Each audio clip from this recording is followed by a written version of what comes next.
After successfully restarting the woman's heart, the patient's blood pressure is again rapidly falling, and the paramedics must fight to keep her heart beating. The needle is starting to jump around 80, but I don't hear anything. The paramedics give a small dose of the medication epinephrine.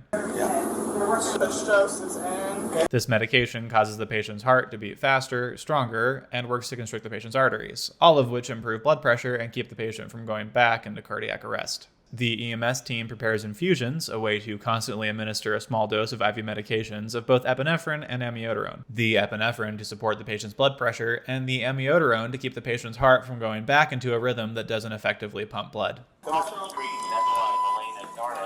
The patient is then carefully loaded up and taken to the ambulance with all of the crew's equipment. Once inside, after troubleshooting the IV pump, the team elects to intubate the patient for improved airway protection. They then administer massive amounts of oxygen and stabilize the patient's blood pressure before sedating and temporarily paralyzing the patient. They then use a video laryngoscope to place a breathing tube.